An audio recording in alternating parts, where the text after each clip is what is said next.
pressure looks good. Doubling up. Roger, roll, Atlantic.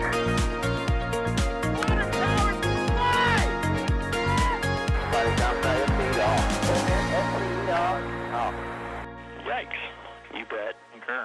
We don't need any more of these. Good evening, everybody, and welcome to tonight's launch coverage for Soyuz MS-17. I am Thomas Burkhart, editor and writer for NASASpaceflight.com. I'm joined by Chris Gebhardt, assistant managing editor. Chris, welcome to tonight's launch. How are you? I am doing just fine. How about yourself, Thomas? I'm doing good. We're staying up late to bring you some live coverage of the next crew rotation mission to the International Space Station. 3 new crew members launching from the Baikonur Cosmodrome in Kazakhstan aboard a Soyuz 2 launcher, the Soyuz MS-17 spacecraft. 2 Russian cosmonauts, both named Sergei, and I can't figure out how to pronounce their last names. Chris will give it a try in a second, I think. But we got Serguei Ryzhikov, Serguei Kud-Sverchkov, and Dr. Kate Rubins. There you go. And Dr. Kate Rubins is the NASA representative on tonight's flight. So 3 new crew members. They will be joining the 3 crew members currently on the International Space Station to round out Expedition 63. And this 3 crew members will also be the first crew members of Expedition 64 on board the International Space Station. Right now we're about 55 minutes away from liftoff. You're getting a view of the Soyuz rocket there. Final launch preparations well underway, and everything is on track for an on-time liftoff at 1:45 a.m. Eastern Time, 4:45 UTC time. Yes, and because we know that precision is a key factor here for these fast track rendezvous, including the super fast track rendezvous they're going to use tonight. More on that in a minute. It is 1:45 and 4 seconds, or 5:45 and 4 seconds UTC is the precise launch time today. Which, if they miss it, they've got to scrub and stop. And then they might not have another shot at it until they can reposition the International Space Station. And though, to think of it, I can't think of the last time a Russian launch to the ISS didn't meet its launch window, so pretty fair odds that Soyuz will go right on time today, but you know. Indeed, it's not impossible. We have had them happen before. There was a Soyuz flight to the space station a few years ago that did encounter an issue on the launch pad when one of the pullback arms that pulls back and detaches in the final minute broke free earlier than anticipated, and brought it was a progress mission and brought the whole count to a stop. And because of that, they missed the fast track opportunity. Gotcha. And ended up reverting to the 2-day. Yes. So but a rare occurrence. It's very rare. A rare occurrence, right? Yeah. Yeah. Well, because Soyuz just laughs at weather conditions and launches no matter what, so they basically don't have to worry about weather out there. It's that, and I mean, it also is in large part the robustness of the design. I mean, you are of course seeing upgrades in material builds and material processes and upgraded engines with the Soyuz 2.1A version of the rocket that sits on the pad now, but this is in its very basic form the same rocket that launched Sputnik into orbit, and the same rocket that launched Yuri Gagarin in 1961. So they've also had 60 years to really work out a lot of technical things that plague rockets sometimes, which we are both very familiar with, Thomas, having being the NASA Spaceflight Florida team the last couple weeks. Yeah, we are all well aware that technical issues are a thing that rockets have often. And before I forget, Thomas, this will make sense to our viewers in a minute. What we were talking about earlier about the translation is exactly correct. So when we want to talk about that, it's exactly what we thought it meant. Oh, yes. уже 13-го года первыми нашими космонавтами. Павел Виноградов, командир корабля. Yes.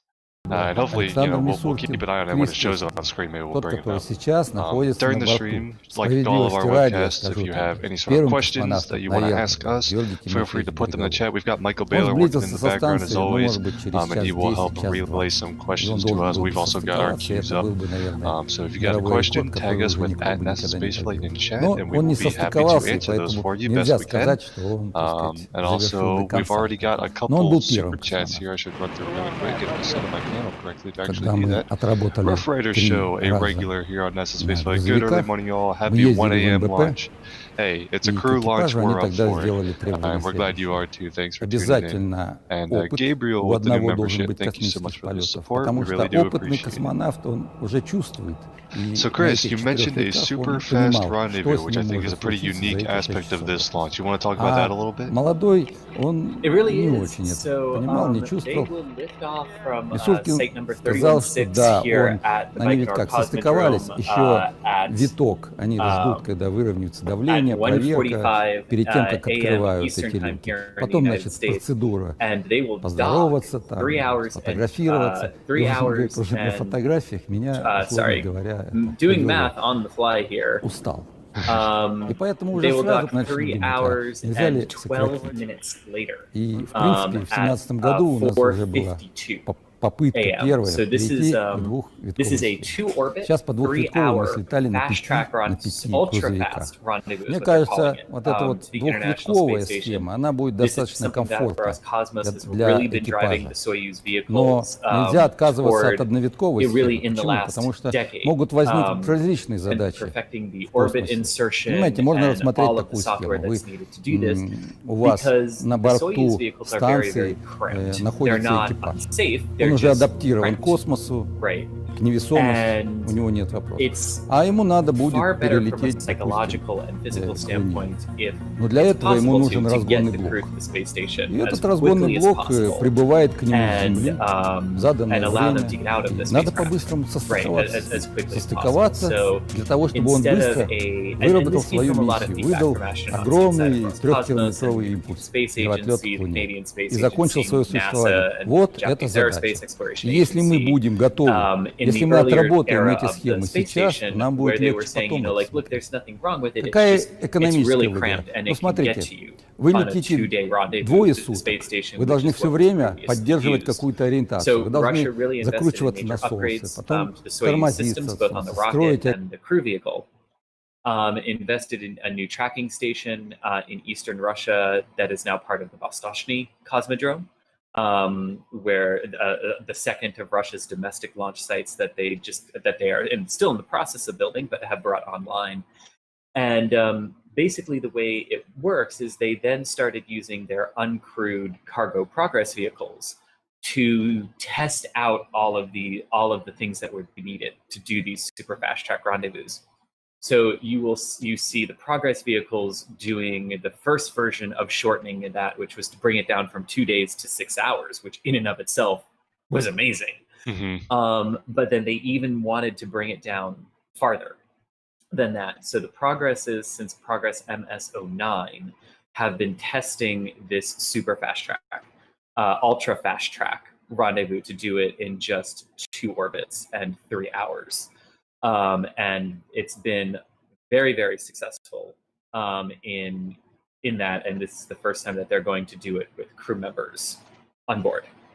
And this is all in large part thanks to the Soyuz MS series of upgrades, which digitized and really brought the Soyuz capsule itself fully into what we still like to colloquially refer to as the 21st century, right, for technology and stuff like that. And the Vostochny Cosmodrome and the tracking station there plays a huge role in this, because as soon as the launch is over, after 8 minutes and 47 seconds, when Soyuz pops off the top of the Block I upper stage of the Soyuz rocket, it immediately unfurls its solar arrays and communications antennas and transmits its velocity and position data down to Vostochny, which then relays it to Mission Control Moscow. And that's how they're able to determine very, very quickly whether or not the Soyuz rocket put the Soyuz spacecraft into the precise orbit that it needed to be from a velocity standpoint and a trajectory standpoint to be able to execute this maneuver. And if they can't get that data because of the very tight sequence of burns that need to take place once it's in orbit, that's a risk to not being able to do the fast track rendezvous. In fact, if they miss any one of those course correction burns, that's it, and it reverts to a 2-day rendezvous because of orbital mechanics and phasing. So it's a very, very choreographed sequence of events that need to happen in rapid order here for them to reach the station. Excellent. And we know, Chad, we were working some technical issues on the audio there for a little bit, but Michael's got it fixed for us. Michael working in the background to make sure we're all good there. But thank you, Chris. Yeah, so a 3-hour and 12-minute rendezvous. See, you did the math. I just would have said 3 hours because I knew it was about 3 hours, which is why I asked you. But a 3-hour rendezvous from launch to docking at the International Space Station, much more comparable to, say, an airline flight across the country versus a multi-day journey, which is what most of these launches to the ISS usually are. Are there any plans to kind of do a similar routine with the commercial crew vehicles already? I mean, because we know demo 2 was over a day, right, between launch and over 24 hours. And we know that obviously it fluctuates between the exact orbital positions of the station at launch and things like that. But generally speaking, it's within some certain range. Is there plans to like bring that down to, single-digit hours? Yeah, it's a good question. And the answer that we've gotten to that is that it is technically possible. Falcon 9 and Atlas can both drop Starliner and Dragon off in precise enough orbits that they could raise themselves up to the station that quickly if it was absolutely needed. And the trick there is that you would have to, just like they do for these missions, perform a burn with one of the Russian vehicles on the station to alter the station's orbit, to basically bring it directly over the Kennedy Space Center on a very specific day, weeks in advance. Right, so this is all predicated on aligning the station weeks in advance and then hitting that launch date, right, with no issues. Which the Soyuz makes this look easy. Right. Yeah. Whereas the Florida weather has other and, ideas. Right. Whereas the weather off of the Eastern Range here in Florida has many different ideas about how to handle that. You mentioned one of the big motivators for Soyuz that Soyuz is a much smaller vehicle, and you want the crew to be as comfortable as you can be, where it's just not as big a problem on the nice, luxurious, first-class commercial crew vehicles, if you will, which are designed to give a lot more room to their crew. And not really a this need for that. Right, and this largely stems from the fact that, look, Soyuz is meant to be a crew rotation vehicle. It is not meant to be, it is meant to like be a free-flying vehicle, right, yeah. Right. It is meant to be a ferry, and that's what they built it for, and that's what it does. Whereas Dragon and Starliner are not just meant to do the crew rotations for commercial crew, but are available for solo flights in Earth orbit. So they have to, by their very mission design nature, be capable of supporting very comfortably people for weeks at a time. In solo flight, which then allows them to say, okay, so there's no reason to reach the station within 3 to 6 hours on a Dragon or a Starliner. Yeah. Therefore, what's the most efficient way to do it? And it turns out that from a crew perspective, both the crew on the vehicle and the crews on the ground, it's much more efficient to naturally let it play out where you rendezvous a day later after launch. And that's what commercial crew will always target. Right. And that's not, they not can do it quicker if needed. But. Yeah, so not to say that there's, not benefits to getting there faster, but there's also downsides because you have to do a maneuver on the ISS to align everything to do that properly, and you have to hit a very precise launch date and all of these things. So it's a trade-off, and you're taking away those factors where you need a very precise launch window and to maneuver the ISS ahead of time for a more natural but slightly longer rendezvous time. Yes, and while these 3 and 6 hour rendezvous are great for the crew physically and psychologically, right, with the Soyuz vehicle, it is harder in a way too, because when we talk about this, they get to the station so quickly after launch, but you also have to remember they've been up for 8 to 10 hours before they Right, even lift true. off.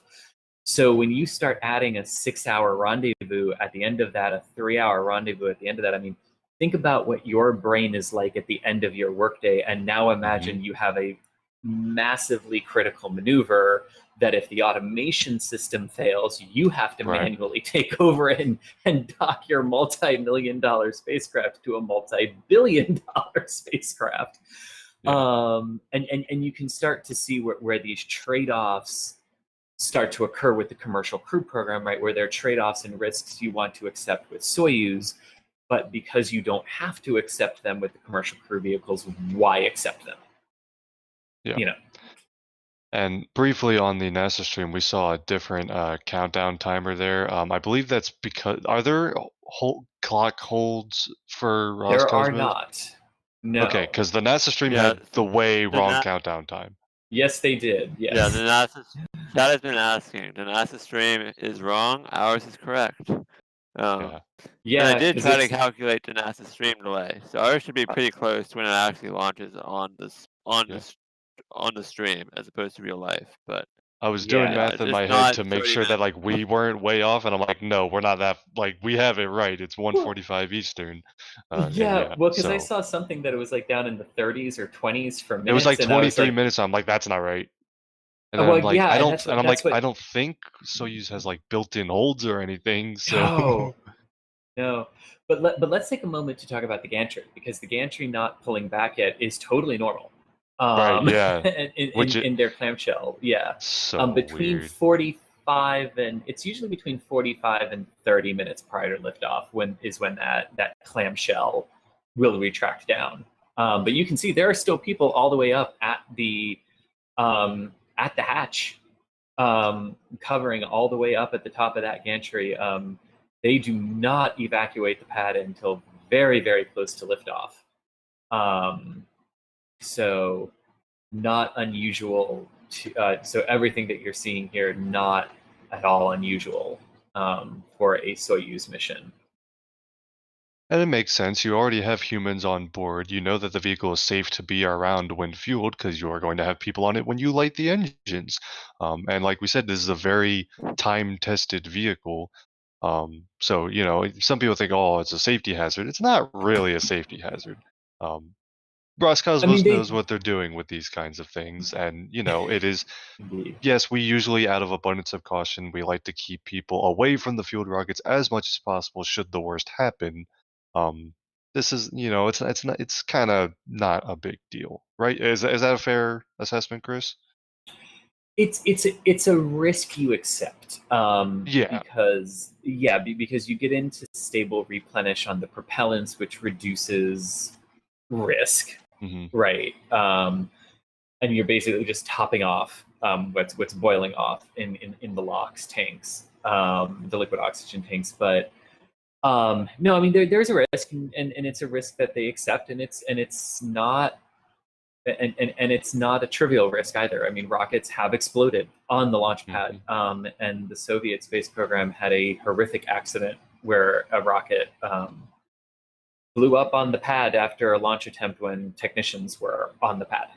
It is a risk, but one that they accept, and there's crew on board. But also, it's just the nature of how the Soyuz is designed. You can't put the crew on board, evacuate the pad, and then fuel like SpaceX does. The Soyuz rocket is not designed for that type of operation. So, it's another part of that. That's another part of that calculus, because if you go to the commercial crew program here in the United States, right, the Falcon 9 for SpaceX is not fueled when any technician is out at the launch pad. Right, but the Atlas V will be fully fueled when technicians go to the pad to load the Starliner crews. So just different approaches and different rockets, but there's a risk, and it's accepted by those who do it. So let's take a look at this is basically the official NASA feed is what we're showing you as video, and these are the crew on board Soyuz. Obviously this video is from earlier. This is them like departing like the astronaut kind of living complex, right, out to go to the launch pad, right? Yes, indeed. The astronaut hotel. What do they call? Oh man, I'm gonna. Astronaut hotel is the astronaut hotel. Yes, there might be another name. Yeah. Yes, the astronaut hotel, and then on their way to the launch complex at Baikonur, and that's Serguei Ryzhikov at the front, and Serguei Kud-Sverchkov behind him on the right-hand side of the screen, with Ryzhikov in the center there. And then Kate Rubins in the back there, just off camera. Yeah. And interesting enough, so this will be so Sergei Ryzhikov, who was the commander for Soyuz tonight and will take over as commander of the International Space Station from Chris Cassidy. This is his second space flight. He previously flew on the Soyuz MS-17 mission, which arrived halfway through Kate Rubins' first tour on the space station. She launched on Soyuz MS-17. And it doesn't. Yes, indeed, they have flown before. Sorry, I messed up another crew rotation in my head. So that's what you started to hear my brain say, and then I stopped myself. But yeah, so they have flown before together, and a wonderful thing. And we will say this again as we get closer to liftoff and during the flight. October 14th is today, now officially in the here in the United States, and also in Baikonur. And October 14th is Kate Rubins' 42nd birthday. Yes. She will, if we launch today, Kate will be one of the very few people to launch on her birthday, and a very happy birthday to her indeed. This will be her second flight on board the International Space Station. She is the first member of her astronaut class to fly twice. And for a NASA both astronaut, on Soyuz, both on Soyuz, yes. Soyuz MS-01 was her first flight. Oh yeah, so she flew the very first Soyuz MS series vehicle for crew up to the station. And while she was up there, she became the first person to sequence DNA in space. We have a sequence of articles about that actually on NASAspaceflight.com if you want to search for DNA, because that was such a cool experiment. And then also kind of unusual for a NASA astronaut in the space station only era. It was just 3 years between her return from that first flight and her assignment to this flight. And a very quick assignment it was. She was not assigned until earlier this year, actually, to this mission. So, so she and Ryzhikov are the two veterans on this flight, and then Sergei Kud-Sverchkov, who is a first-time flyer and will fly as a flight engineer on both Soyuz and the space station expedition. What is also this is so cool that Kate is launching on her birthday, and then we have Kud-Sverchkov as well. It's not his birthday, but Baikonur is his hometown. Oh, Baikonur is the place he was born. He becomes one of the very, very few, if not the only. I haven't made it through the entire list of Soviet astronauts, Soviet cosmonauts and Russian cosmonauts yet, but one of the very few, if not the first person who can claim to leave the planet from the same city in which he was born. That is just immensely cool. Yeah. If you're born in Baikonur, Kazakhstan, you might be destined to be an astronaut at that point. Come on now. You might. I know when I put that little tidbit out, I kind of felt bad, but when I put that tidbit out on Twitter earlier today, I had someone actually respond and say, "Oh my gosh, can you imagine growing up seeing all of those rocket launches?" And I was like, yeah, actually. Well, I grew up East Coast of Florida isn't that different. I grew up just north of the Kennedy Space Center, so yeah, I mean it is, but I mean you hear that a lot, and that's the point I'm trying to make is being very close to this at formative points in your life, right, can really affect your desire to want to train to be an astronaut. and to do this job. We had a couple of super chats come through. I want to get through really quick. And I know Yeah. a couple of these were getting our attention with the audio thing. We know we fixed the audio thing now. We've confirmed. But Dog Crust, thank you so much for the support. Salacious Ven with NOK, is that Norwegian? I believe that is Norwegian Crones, if I got that correct. Thank you so much for your support. And Dcash Gaming with another super chat. Thank you everyone for your support there. But yeah, so you mentioned Kate Rubins quickly reassigned back to this mission to fly again, and the DNA sequencing was a huge deal on her first flight. Some of the biggest research she did, and I had the pleasure of listening to Dr. Rubins give a panel at a conference in DC shortly after her return to Earth, and about her research, and it was awesome to hear her talk about it. I mean, it was her and her principal investigators, and I just remembered, you can kind of tell when someone loves their job, and it's when you do love your job, you are destined to do it better and do great work. And it's evident that not only is Dr. Rubins love the research that she does on these missions, but she's great at it, and that's why she's flying again. So it's awesome to see Rubins flying again. Well, and to put a little bit into perspective of why the sequencing of DNA was so important, and specifically for her to be the one to do it, she holds a PhD in cancer biology from Stanford University. That is what her doctorate is in, and she has worked with the HIV virus, and she has also done research and developing models for smallpox infection. So also virology in that as well, which of course is very, very timely to be sending a biomedical doctor no, seriously, I mean, into space during a global pandemic, and everything, and a lot of the research. It's interesting that sometimes you get lucky, and sometimes you can plan the research that's going to be there when a specific person is there.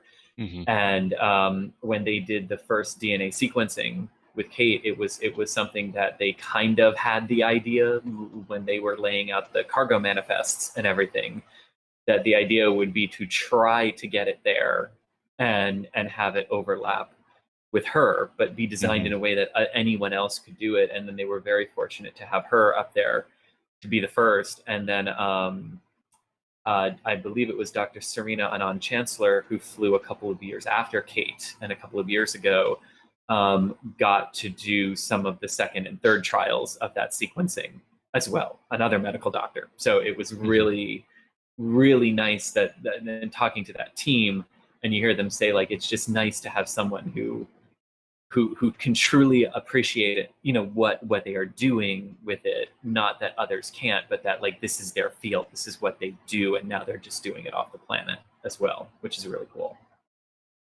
Absolutely. And oh gosh, what was I going to say? Oh no, I had a train of thought and I lost it. Never mind, I'll think of it. We do have a quick. It's early. I think we'll forgive you. Is it early or late? I don't know. One of those. Well, things. It depends on a few naps. You're right. James with the super chat. Thank you so much. So thanks for all the continued coverage. What an awesome time to be alive. Couldn't agree more, James. Appreciate the support. Oh, I remember what I was going to say now. So the most recent cargo delivery to the International Space Station, a Cygnus NG-14 spacecraft launched from here in the United States, recently arrived at the station. And I believe during that launch coverage, we learned that a large part of that cargo was being launched to wait for the next sets of crew members to come up. Not only Kate Rubins, but also the next commercial crew rotation, the Crew 1 crew. Is supposed to utilize a lot of the experiments and cargo on board that spacecraft. So, like I said, planning certain experiments to be on station at certain times when certain crew members are there to support that research and things like that. And then, so this is a very interesting one as well, and specifically since you brought up Cygnus, right, where Cygnus was originally an August mission. Yes. And got bumped and kind of juggled around there again because of that crew and that science thing, right? That mission's delay into September for the launch attempts was truly because of crew on station and that reduction of crew down to 3, and knowing the science that was on board that vehicle. So it is a very good example of how resupply missions as well can also get moved a little later down the stream to help align with what's happening with the cruise lives on board the outpost. Absolutely, and we've got two. So after this Soyuz launch, the next two launches to the ISS are both going to be pretty exciting. We mentioned Crew 1 already, but we've also got the debut of a new cargo vehicle, Cargo Dragon 2, which will now happen almost the same time frame. And we finally. I know I've got it. Oh, I'm sorry, Thomas, go ahead. I was just saying we finally saw that picture of SpaceX. From SpaceX of the Cargo Dragon 2 capsule, which kind of has the outline of where the Super Dracos would be were it a Crew Dragon, but there's no Super Dracos and it's just kind of closed off entirely. It looks very different, but I think it looks good. Excited to see. Weird. It looks weird, but I mean we'll probably get used to it after a couple launches. But excited to see that debut, and I'm also interested to see. We haven't seen what the trunk will look like yet, and it might not have the fins that the Crew Dragon does, because the fins on the Crew Dragon trunk are there for stability during an abort. Obviously, without Super Dracos, you're not going to have that in-flight abort capability for a cargo vehicle, so they might not need that. It might just be like a cylinder. So I'm going to be interested to see exactly what that looks like. But so use Crew launch here, and yeah. I'm sorry. I think there's like a fraction of a second of delay between us on audio, Thomas. I'm sorry that I'm interrupting you. I do not mean to, everyone. I'm not being rude. I swear. I think he stopped talking.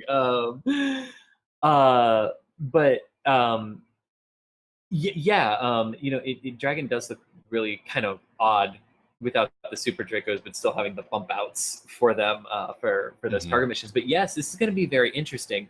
But I think my first question is actually going to be one that we really can't answer beyond the obvious, but because Crew 1 has slipped into early to mid-November, it has moved into CRS-21's launch window at this point. Yes. In the middle of November. So CRS-21's moving.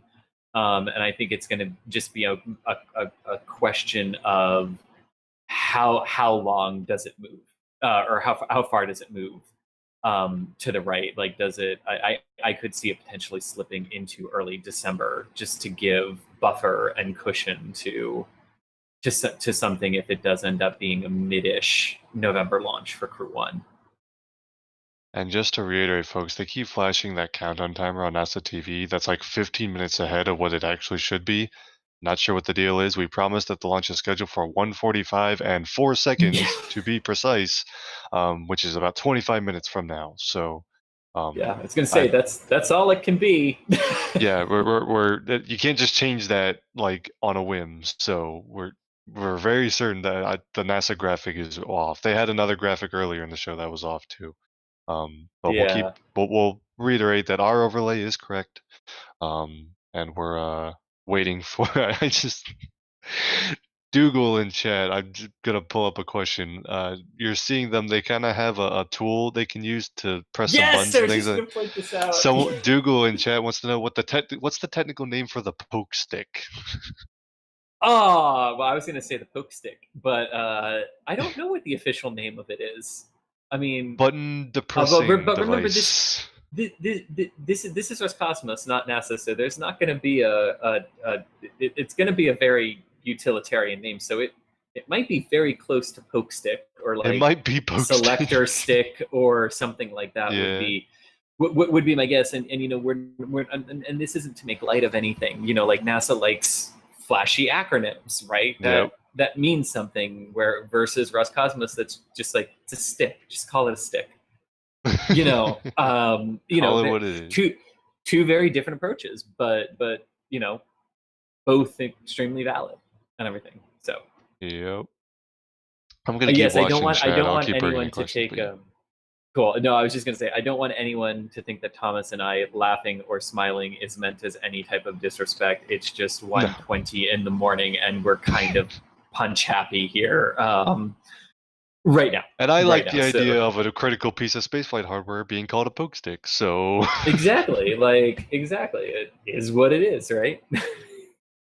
yeah, you guys did just see a peek inside the Soyuz capsule. We saw Kate Rubins waving to the camera, and as we discussed earlier, it is pretty cramped. And there you go, you've got some dimensions And there you just go. right on cue. The dimensions. So right now they're in the descent module, as NASA TV has so right on cue shown, right in the center of the spacecraft. Once they reach orbit, do they stay in the descent module all the way to docking, or can they then move into the orbital module as well?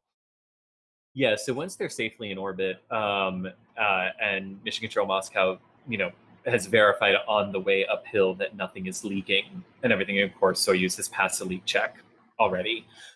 Yes, they can open the hatches between the descent and the orbital modules, and the orbital Gotcha. module is the one up top that has the docking systems and everything, because they need to be in that orbital module actually for the docking. Okay. So that if they need to take manual, if Ryzhikov as the commander and Sverchkov as flight engineer one need to take over that manual control. Oh, and here's the video. There you go, right on cue. In the hatches between them.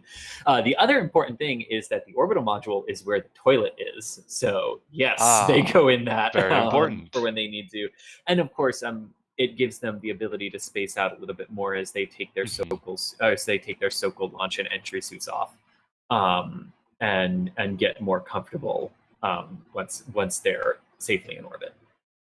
Now, this is a question I think came up in a previous stream, and I'm going to bring it up again because it's relevant. You mentioned they're wearing those so-called pressure suits right now during launch, and they'll take them off once they're safely in orbit. But during the Demo 2 mission, which we just saw, those launch suits, the Dragon launch suits, were put back on for docking. Do they do that when Soyuz docks? Do they put pressure suits back on? No, and actually, the putting the pressure suits back on for Bob and Doug for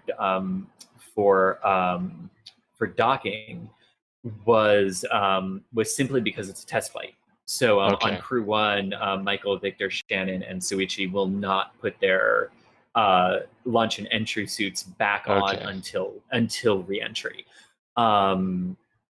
Yes. So, and you can see the clamshell retracting away from Soyuz there now. But yes. So no, they are not. Pressure suits are not required for docking maneuvers. As much as I think we all held our breath, thinking maybe they should be when the last Progress arrived. Yeah, the last time a Russian spacecraft docked to the ISS was less than boring. Less than boring is a good way to put it. It did end up successful, so credit where credit's due, I suppose. Also, I did notice NASA fixed their graphics, so told you our timeline was right. Yeah. Yeah, there was a bit. We haven't heard a lot about this, but there was a bit of a quite worrying navigational issue and range issue that was happening with the previous Progress vehicle that docked automated to the International Space Station. It was wiggling and rolling all over the place, very, very close to the outpost. I know, to the point where a lot of us were like, why have they not aborted? And even the crew of Anishin and Wagner were asking, if they should be aborting this thing. And Mission Control Moscow said no. And now, to Mission Control Moscow's credit, they knew what they were seeing and figured out that it was fine and that it was going to stabilize itself. But it kind of just hit home again, because it's a lot of us have forgotten that a Progress vehicle did collide with Mir in the 90s. That collisions on orbit can happen. They're collisions on orbit between two controlled spacecraft are very rare, but they can happen if navigation systems and automation fail. I make that caveat distinction because we might have a collision between an old defunct Soviet satellite and a Shenzhou 4C upper stage here on the 15th of October. Thomas, I know you've been tweeting a lot about this. Do you want to talk about that? Briefly. That Leo Labs is, yeah. I'll briefly, so for those who are not familiar, there's a company by the name of Leo Labs whose business is tracking things on orbit and things relating to that service. And they put out a tweet earlier today that they are monitoring two uncontrolled pieces of spacecraft in low Earth orbit that are predicted to have a very close encounter Thursday night into Friday morning, depending on time zone. That is a old Soviet communication satellite launched back in '89, and then the third stage of a Long March 4C rocket, which was launched in 2009. And those two things are predicted to pass within. And now, granted, so this is about 2 days from now, just under 2 days from now. So the error bars on these predictions are still pretty big. What I'm going to stress is that you just need to continue following the story, and as you get closer to it, the predictions get much more precise, and we'll have a much better idea of whether this is really even anything to be truly worried about. Right now, we're just watching it. But right now, the error bars include a probability of collision between 1 and 20%, with a near miss distance of 25 meters. Which is close, very close in spaceflight terms. Now, again, 24 hours from now, there will be even improved numbers regarding this. So we'll keep you up to date, of course, as always, especially if you follow us on social media. That's where those updates will go first. And we'll keep an eye on this. It's reminded of, we had a similar thing that we were watching, I think, last year. There was, yes, I'm going to forget, one of them was I know one of them was like an old Soviet satellite of some kind. An old Cosmos, yeah. Yeah, and I forget what the other one was, but there was another like near miss. Yes, and the thing with that previous one is one of them had like huge booms. And yeah, it was a big satellite, which was like why people were especially worried, because the cross-sectional area and probability of collision thus was higher. Of course, no collision actually happened.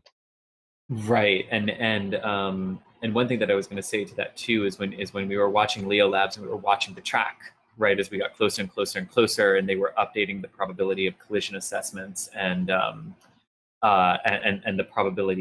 probable miss distance for it.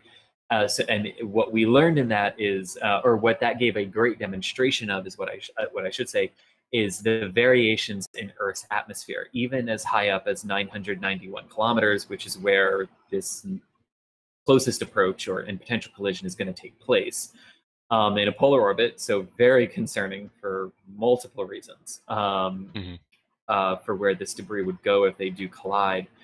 But in particular, what we saw is that because Earth's atmosphere, even at that level, can fluctuate in density, what you might see as we get closer and those probabilities get more certain is you might see one day a shift toward a more certain miss, and then another day a swing back toward a better probability of a collision, because what that's accounting for is how Earth's atmosphere is actually changing in density up that high, how that density is affecting the uncontrolled objects. Are they tumbling? Are they not? Are they this? Are they that?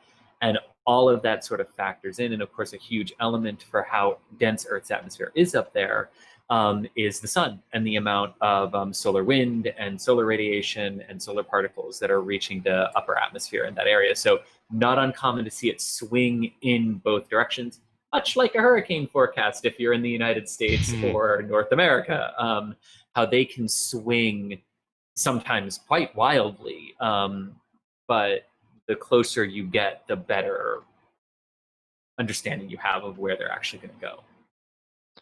And so this crew will, of course, assuming liftoff does occur on time in just about 14 minutes here, will launch and dock to the station within the next couple hours. And then once they are on board, the safety of everyone on board the ISS is of utmost importance.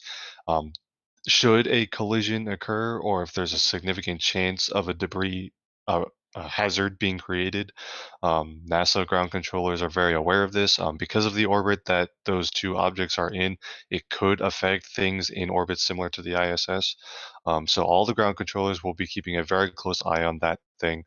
Actually, just recently, we had the ISS conduct a avoidance maneuver to avoid a defunct piece of old, I believe, Soviet. Oh no, it was a piece of Japanese upper stage hardware from several years ago.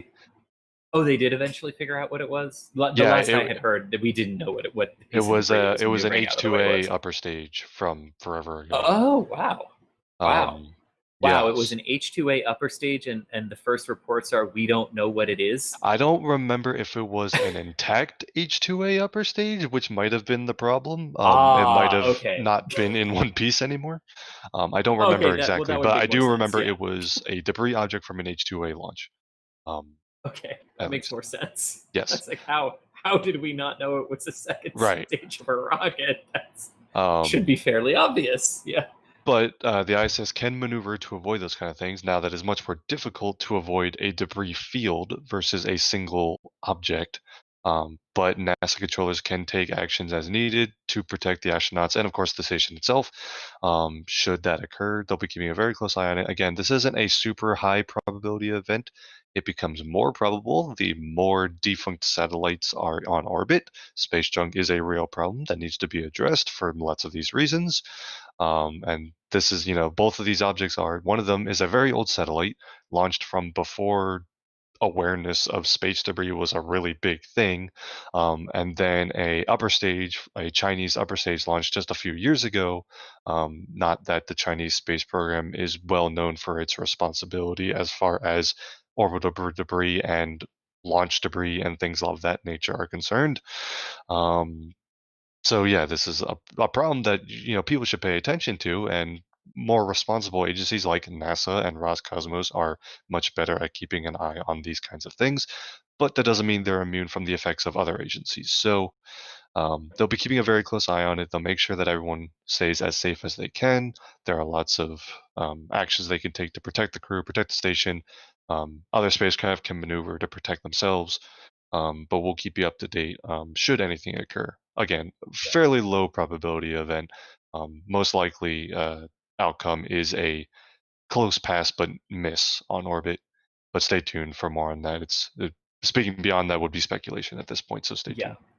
tuned. And just to sort of wrap it up quickly, because I know we're hitting the final 11 minutes here of the count, but if these two objects were to collide, the biggest issue would first be finding all of the pieces of debris, Yes. and tracking them and figuring out what orbits. Some of them are going to go much higher orbits. Some of them are going to go to much lower orbits. Mhm. You mentioned it's much harder for the space station to dodge a field of debris than it is to dodge a specific object. And of course, if these two objects were to collide and there was something that NASA and Roscosmos thought was way too risky to leave the crew on the space station, they can close the hatches between every single one of the modules. And Cassidy, Ivanishin, Wagner, Ryzhikov, Kud-Sverchkov, and Rubins can just get in the two Soyuzes and come home, and then we can figure out how to pick up after. Of course, that would be the absolute worst case scenario, but I just wanted to drive home that if we saw something like that coming at the station, we would not risk leaving the crew on board if it was really, really serious. We would get them off and get them home. Absolutely. I'm going to tie it back into the Soyuz launch really quick, but first, a super chat from Alvin. Alvin, how's it going? Well, thank you for the super chat. We appreciate this support. Also, thanks to the 2,500 people who are watching right now. Welcome, welcome, welcome. We are 9 minutes, 45 seconds away from liftoff. I'm glad that lots of people are well, I'm sure a lot of you are from time zones where this is a much more pleasant lunchtime. Here on the East Coast of the US, we're staying up a little late, but happy to do it and glad that you're here to join us. So, are they playing? They're playing "We Will Rock You" from Queen in the background. I don't know if the stream audio is picking that up. That we might not sounds be like playing a Kate it for Rubins request. that would be a very good guess, and I love it. We might not be playing that on stream for copyright reasons, but we can hear it in our headsets. That's awesome. But I was going to point out, so you mentioned, obviously, in the worst case scenario of a debris object, yes, they can go in the Soyuz and come home. Should that not occur, a Soyuz is still coming home in the near future, Soyuz MS-17, currently docked to the station. When is that spacecraft coming home? Is that coming home before or after Crew 1 goes up? It is coming home before. They are currently set to undock and return on the 21st of October. And that would be Cassidy, Ivanishin, and Wagner, who launched in April on MS-16. I'm tweeting that We Will Rock You is playing because I think it's hilarious. Yes.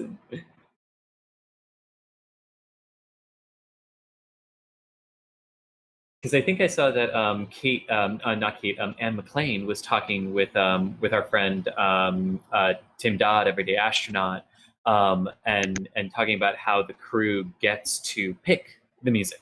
Yes. And they get to select which songs they would like to have played into the Soyuz, and they each get to select a certain number of them. It was a fascinating conversation because it's the things you never expect, and those tiny little like human touches to spaceflight that really make it really make it real.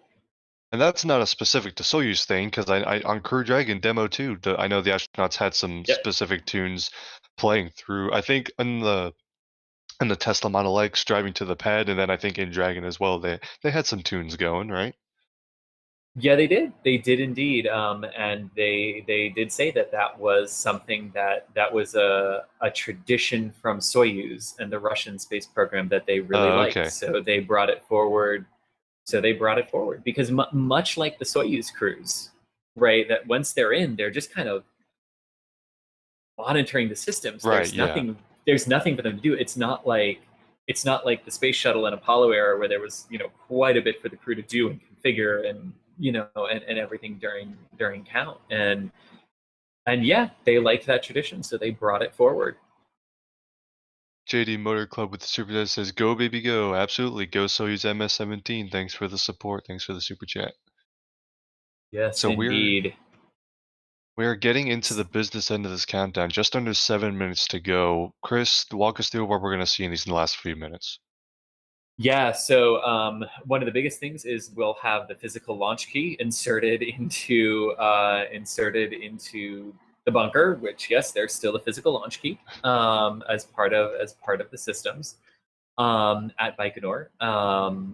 So that will happen at this point. The Soyuz is basically in its auto sequence, having taken over control of the countdown. And monitoring all of its systems. In the final couple of minutes before flight, we will have the pressurization of all of the kerosene and oxygen tanks in all of the stages of the vehicle. And then at roughly T-minus 50 seconds, we will see the upper arm there, which you can see in the bottom part of the screen there that was just attached to the side of the rocket. This is now inside looking at Ryzhikov on the left and Kud-Sverchkov on your right. Inside the Soyuz, but that first arm, that upper arm, will pull back at about T-minus 50 seconds, and then the lower arm will pull back at roughly T-minus 20 seconds, and that's what begins the engine ignition sequence.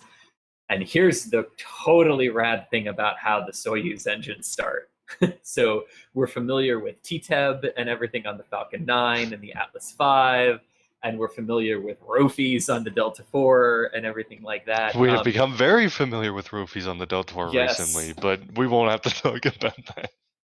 Basically, Russia sticks a giant match up the chambers of the Soyuz engines and basically lights giant matches. So as the kerosene and oxygen comes flooding down its ignition source, basically electronic matches that are, and you can see them in some of the previous, there's a Roscosmos, a photographer who works for Roscosmos who takes epic shots of these vehicles on their launch pads and during flight. And he got a picture of what these things look like and how they're attached to the bottom of the engine bells and how far they protrude into them and everything. So yeah, you basically, when you jokingly say, "Oh, light a match," that's quite literally what the Soyuz does to ignite its engines. Yeah.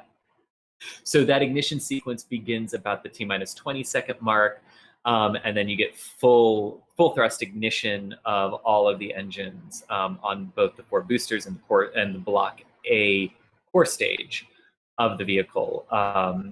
Shortly thereafter, a ramp up to full thrust, checkout, and then the vehicle is released from the pad. Yeah, and I love the photography that comes out of these Soyuz launches in Kazakhstan, especially because I think Soyuz is one of the most beautiful rockets that we have, and the engine shots of all the different nozzles, even though it's really 5 engines, but they all have 4 nozzles, so there's 20 nozzles plus all the little vernier engines on the sides too, and those engine shots look incredible. There's lots of really cool photos. I'm sure there will be even more after today, so we'll look forward to that. Very much so. Very much so. It is, just to preview this, it is an 8-minute, 46-second planned ascent to orbit. The Soyuz 2.1A rocket is, per its software and guidance, is supposed to deliver the Soyuz crew vehicle into a 200 by 240 kilometer orbit, inclined 51.67 degrees to the equator. That is the target they are going for. That 200 by 240 kilometers is a velocity target, as well as a trajectory target that the vehicle will aim to hit the proper trajectory and the proper velocity at the exact same second, 8 minutes, 46 seconds into flight. And of course, the other cool thing about this is it is not launching directly into the plane of the space station, but rather at the precise time where 8 minutes and 46 seconds later, it will be directly in the plane of the space station. So that's how they do these extremely fast rendezvous here. And watch too, when it lifts off, watch for the roll program, because this is something new to the Soyuz crew vehicles, starting with the Soyuz 2, because it uses the 2.1A version of the new Soyuz vehicle. For the rocket, it can now roll onto course, and that roll maneuver is really impressive. Roscosmos had an epic video tracking shot of a previous Soyuz doing its roll maneuver, which is really, really cool to watch them do that now. But at 1 minute and 47 seconds, I say we all cross our fingers and hope that Kate gets the best birthday present in the world in 1.5 minutes. One could say the biggest birthday candle in the world, wouldn't you say? That too. Thomas, are you going to do the liftoff call? Sure, I can take the liftoff commentary. Happy to. Okay, cool. Just didn't want to talk over each other. Yeah, no, we're good. Funky Cole Medina, nice username, says, in Russia, candle lights you. Good luck, MS-17. Appreciate the super chat. Oh, and real quick, which I'll continue to talk about during the ascent, there is the word Sambo written onto the side of the Block A core stage of this vehicle. It is in reference to the Russian martial arts sport, and has a translation of self-defense without weapons, which is a very interesting but apt phrase to put onto the side of a rocket that is used for peaceful exploration of outer space. But that is written on the side of the rocket today. At 33 seconds to go, there goes arm number 1. Yes, so we're now going to wait for that second arm in just a couple seconds, and that will begin the engine ignition sequence just 22 seconds away from the launch of Soyuz MS-17. And there is that second arm away. The engine ignition sequence has now started. See that puff of smoke? The 4 strap-on boosters and central stage, all liquid-fueled, ramping up to full power. And there's full thrust on all 5 engines. And liftoff of the Soyuz MS-17 spacecraft, carrying 3 new crew members to the International Space Station from Baikonur, Kazakhstan. Happy birthday, Kate! Happy birthday, Dr. Rubins. The vehicle pitching down range to obtain its proper launch azimuth and start accelerating towards orbital velocity. You can see it shedding some of the ice on the outside. The ice looks like it's turning gray, but it's actually shedding and melting and revealing the gray undertones of that Block A core stage. Look at that. Good first stage performance. Sorry, Thomas. There we go. Yep, you said it. You got it. So this stage of flight will continue for just a couple minutes. The 4 strap-on boosters will then shut down and separate, forming the textbook Korolev cross formation as they separate from the core stage. That'll come up in just a minute here. And early phase of flight looking good. And we will also be watching shortly after liftoff for any photos that the crew of the space station got of the Soyuz as it lifts off here today.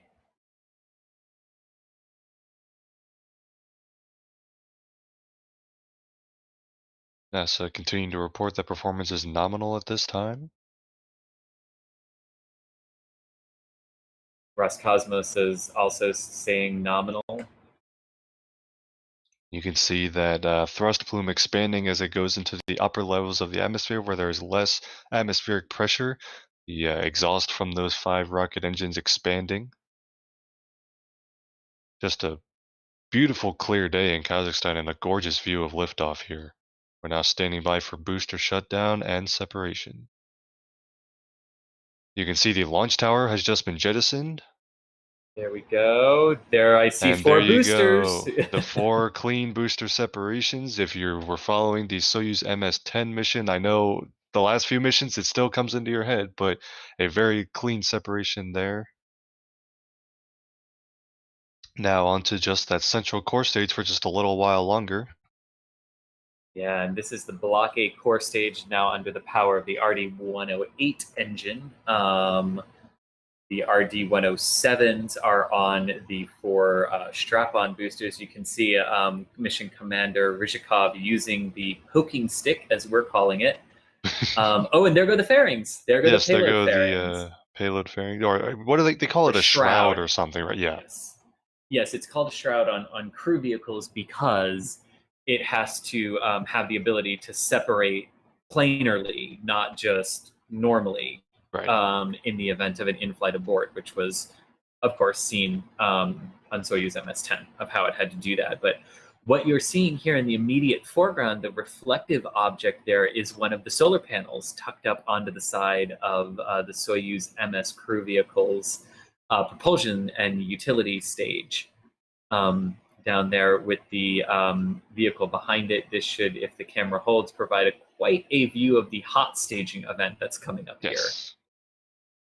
Yes, and I've been loving these last few launches. Roscosmos has really stepped up their game with these onboard views during launches. But yeah, we're going to stand.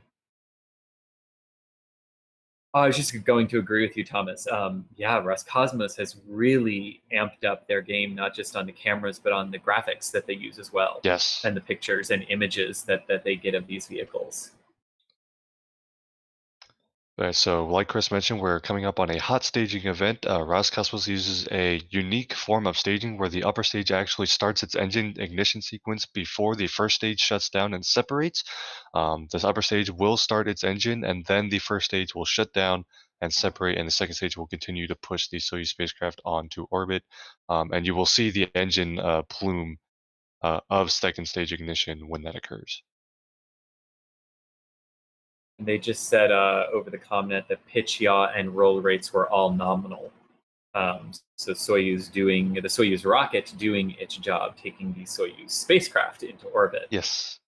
Russia has this funny habit of naming their rockets after the payloads that they originally launch on them, so not a coincidence. And appropriate, since Soyuz basically means unity or union. Yes. So. And there you go. You can see upper stage ignition. And, well, you can't see the first stage falling away, but based on what we're seeing, there you go. You can see the shroud. I don't know. Is that called a shroud too? But whatever the. Yeah, I'm the coverings. I believe. Yeah. I can't pull from my brain exactly what it is. But what I loved about that hot fire sequence is as soon as the Block A core stage separated and the Block I upper stage was on its own, you could see the guidance software instantly correcting for the change in mass and center of gravity and everything to keep the vehicle on the proper trajectory so that it hits its velocity and trajectory targets for the 51.67 degree inclination at the same time it hits the velocity target for the orbit that it needs to get into. Which is fascinating. If you've ever played Kerbal Space, you know that maneuver. Like, big time.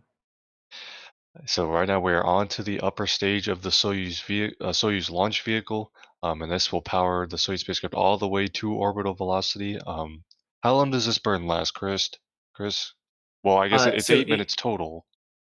Yes, so it's about a 4-minute burn. Okay. The Block A core stage fires for roughly 4 minutes 45 seconds, and then we have orbit insertion at 8 minutes 46 seconds, give or take, based on day of mass and acceleration. properties of the vehicle. So about 4 minutes. So it does about half of the time work getting into orbit, whereas the I believe it takes over at a velocity of roughly 4.1 kilometers per second, and orbit velocity for this is about 7.7 kilometers per second. So it also does about half of the acceleration work as well.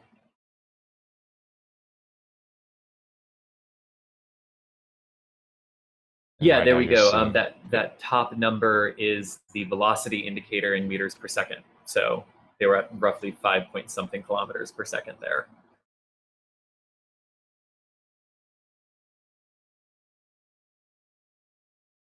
And we will actually see, as Chris mentioned, in the very foreground, you can see the solar arrays. We will actually see those deploy shortly after separation from the upper stage. And that will happen at the same time that Soyuz deploys its communications antenna as well.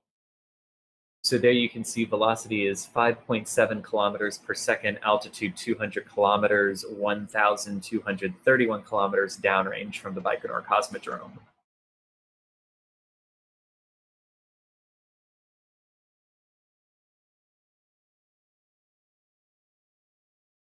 So about a minute of powered flight remaining per the timeline. Again, the timeline calls for an engine cutoff at 8 minutes 46 seconds, but this can vary by a couple of seconds based on the final mass and engine performance on the day, as the vehicle is accounting for all of that as it flies as the software flies it to orbit. And NASA continuing to report that all systems are nominal at this time, and just under 30 seconds left before second stage shutdown.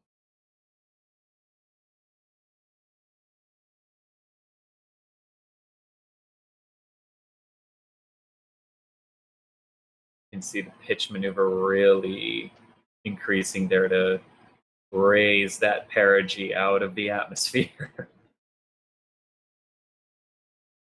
Standing by for shutdown of the upper stage.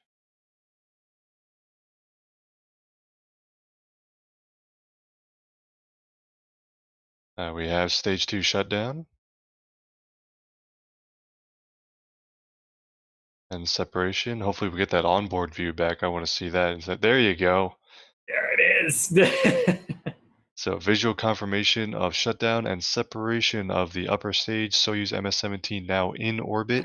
And there go the solar array deploy sequence. So now we wait for that quick look data on velocity and trajectory to get to Mission Control Moscow through the Vostochny Cosmodrome. And we should have confirmation of good orbit shortly. And I apologize, Chad. I know it's technically the third stage, but I just refuse to call strap-on boosters stage 1, so it's a personal thing. I apologize.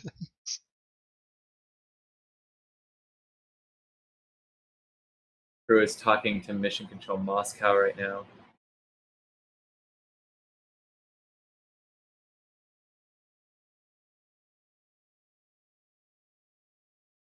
And there's a call out that position is nominal.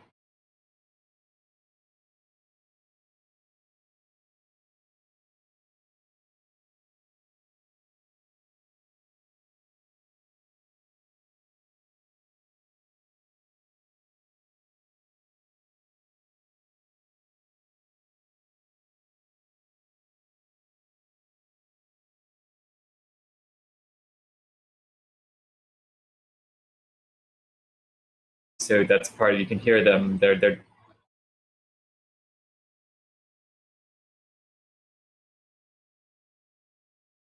so you can hear them. They're grabbing some of that velocity data and everything.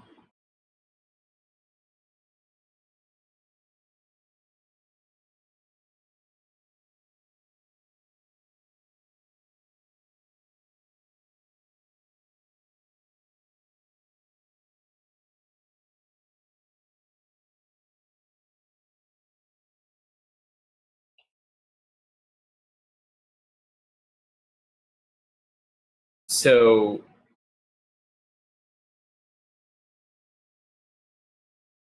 to kind of clear up So Roscosmos is still working through all of them. I have not heard Roscosmos call out confirmation that everything's fine to continue on yet, which is not unsurprising. Getting the data. There was a call out that was but position was nominal. I didn't hear what came before it, so I don't know exactly what they were talking about. But it sounds like they're going through their nominal post-launch checks, and NASA is reporting that the launch was successful. So it sounds like we had a very picture-perfect launch tonight. Right, and kind of what I was getting at there is like Roscosmos is still going through everything they need to do the final clearance to go ahead and push to the ultra fast track rendezvous, whereas NASA's basically saying everything from our end looks good. Yeah. They hit the target and everything, but of course with Moscow in control, just like if NASA was in control, you'd be going through a checklist to make absolutely sure. And so right now, the crew will continue to do their final post-launch checks, make sure the Soyuz spacecraft is healthy on orbit, and they will begin preparing for docking in just about 3 hours from now. I don't believe we will be live for that, but you can follow that live on social media and on NASA TV, because that will be at about 5 in the morning here on the east coast of the US, and Chris and I are going to get a little bit of sleep tonight, but NASA TV will be carrying that live. But yeah, right now everything looking great. An on-time launch and 3 new crew members bound for the International Space Station. Indeed, and that docking will come at 4:52 is the planned docking, 4:52 a.m. Eastern time, which would be 8:52 UTC for that docking time. Now, Soyuzes have the wonderful habit of being roughly 5 minutes ahead of schedule. So that's true. Build in a 5-minute buffer, yes. if you will, because it's all automated once they start to approach. So if everything's ticking along and the automation's doing its thing, there's no reason to hold at the various waypoints as they approach the station, and just press into dock once you're aligned. I feel like most of the vehicles that go to the ISS tend to arrive early. Like U.S. vehicles, Russian vehicles, I feel like they all just kind of show up about 5 minutes early sometimes. Yeah, which shows you how much time is kind of built into timelines, right? When we talk about the various hold points and how long they might need to stay at a given location, and they always bake in more time than they need. Okay, well, so right now you're just looking at a picture of Moscow Mission Control, and not a super HD view of that. So I think, Chris, we've kind of concluded our launch coverage. I do want to acknowledge we had one more super chat. Johnny saying poking stick or button stabber. Definitely one of those. I appreciate the super chat, Johnny. Thank you, everyone. Someone in chat said it was called a pointer. That works. But yeah, so just a few hours away from this crew docking to the International Space Station and increasing the space station crew up to 6. But we have had a successful launch, and the next launch to the ISS will either be the SpaceX Crew 1 mission or the SpaceX CRS-21 cargo mission, both coming up next month. But ISS is keeping busy as it has been the last several months. Thank you all for joining us. Chris, thanks for hanging out. Indeed, my pleasure. And yes, we'll keep watching or keep paying attention to NASA Spaceflight on Twitter at NASA Spaceflight for continuing coverage of Soyuz's approach and docking to the International Space Station. Thank you all for joining us too, and continue to pay attention to Roscosmos's Twitter feed and everything. They'll have live updates there from Mission Control Moscow, as well as Russian TV might be live for quite a bit of this, so you can probably also continue to watch Roscosmos TV as well. Absolutely, and right here on the NASA Spaceflight channel, if you don't want to sit around and wait for Soyuz docking, I've gotten word that the next daily video from Boca Chica, Texas, will be hitting the channel very shortly after their streams. So if you want to get the latest on SpaceX Starship stuff down from Texas, that'll be up in just a few minutes, I think. And then after that, you can come back and see some crew arrive at the station. Always a busy time in spaceflight these days. We're also tracking our next live launch coverage will be the SpaceX Starlink mission that's currently scheduled for Sunday morning, so stay tuned for that. Lots of Boca Chica coverage as always. As Boca Chica testing gets underway, we're ready for the Starship SN8 static fire, which should occur in the next few days or so. But we'll of course have live coverage of that, so stay tuned for all of those happenings. But until next time, I am Thomas Burkhart, reporter for NASA Spaceflight. Chris, thanks for joining me. Big thank you to Michael Baylor in the background, working the overlays and things like that. And thank you to everyone who tuned in today. But we're going to sign off for now. And we will see you guys next time.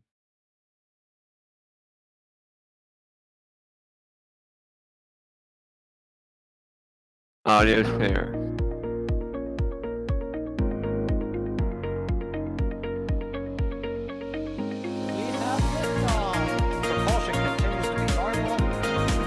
Chamber pressure looks good.